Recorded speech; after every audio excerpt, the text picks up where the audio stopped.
Imaginez investir des milliards dans une entreprise que vous avez toujours refusé d'acheter et voir cet investissement devenir l'un des plus rentables de votre vie. C'est exactement ce qu'a fait Warren Buffett en achetant Apple. Lui, l'investisseur légendaire qui évitait la technologie, a soudainement changé d'avis et mis 40 milliards de dollars sur Apple. Et le résultat ? Son pari a rapporté plus de 100 milliards de dollars à son fonds Berkshire Hathaway. Mais pourquoi a-t-il changé d'avis sur Apple ? Comment a-t-il su que c'était le bon moment pour acheter ? Et surtout, quelles leçons peut-on tirer de ce coup de maître ? C'est ce que l'on va voir ensemble dans cette vidéo. C'est parti !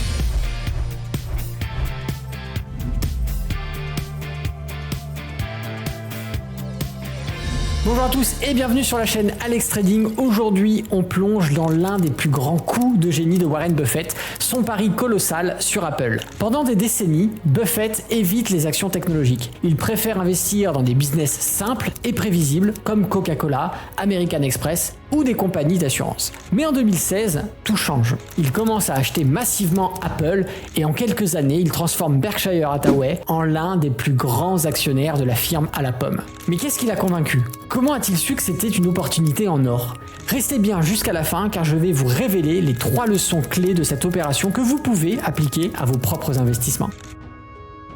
Pourquoi Buffett n'aimait pas les actions technologiques ? Avant d'acheter Apple, Buffett était un sceptique de la technologie. Pourquoi ? Parce qu'il a toujours évité les entreprises qu'il ne comprenait pas. Il disait « je n'investis que dans ce que je comprends ». Pendant des décennies, il ignorait Microsoft, Amazon, Google et toutes les autres entreprises tech. Il considérait ces sociétés comme imprévisibles, sujettes à une trop forte concurrence et des innovations rapides. Mais en 2016, quelque chose change. Il se rend compte qu'Apple n'est pas une simple entreprise technologique, c'est bien plus que ça.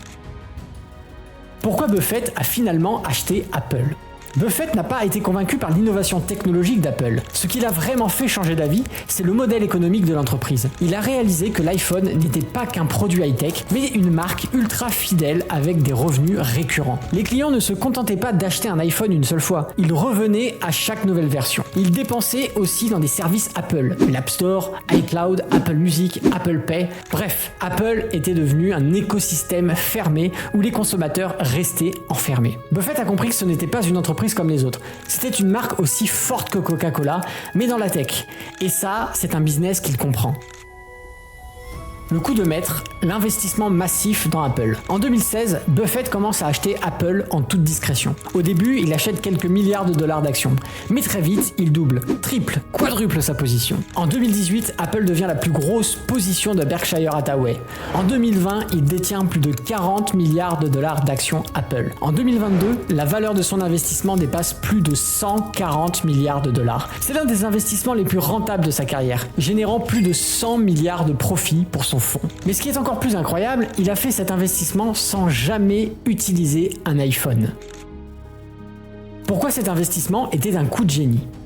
Pourquoi cet investissement dans Apple était si brillant ? Premièrement, il a acheté une entreprise avec un énorme fossé concurrentiel. Buffett adore les entreprises avec un avantage concurrentiel durable. Apple avait un fossé gigantesque grâce à sa marque et son écosystème verrouillé. Deuxièmement, il a profité d'un moment d'incertitude. En 2016, beaucoup d'analystes pensaient que la vente d'iPhone allait ralentir. Le cours de l'action était sous-évalué et Buffett a vu une opportunité. Troisièmement, il a visé le long terme. Plutôt que de spéculer sur les prochaines innovations, Buffett a misé sur la fidélité des clients et la force du modèle économique d'Apple.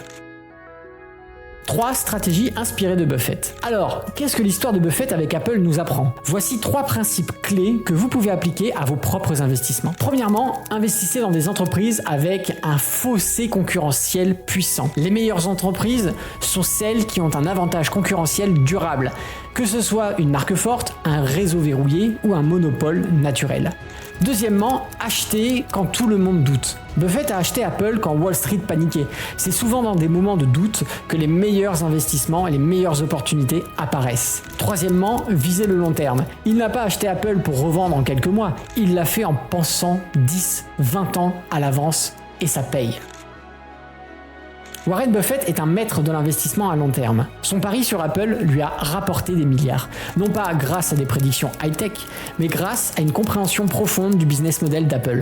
Mais aujourd'hui, une question se pose. Quel sera le prochain Apple? Y a-t-il aujourd'hui une entreprise aussi puissante, sous-estimée et prête à exploser comme Apple l'a fait? Dites-moi en commentaire, quelle entreprise pourrait être le prochain investissement de génie? J'attends vos réponses. Si vous avez aimé cette vidéo, n'oubliez pas de liker et de vous abonner à la chaîne en activant la cloche, c'est hyper important. Et si vous souhaitez apprendre à investir ou à pratiquer le trading, je vous invite à aller voir notre école de formation. Vous retrouverez le lien dans la description juste en dessous. C'était Alexandre, le trader indépendant. Moi, je vous dis à bientôt dans une prochaine vidéo. D'ici là, tradez bien sur les marchés financiers. Ciao!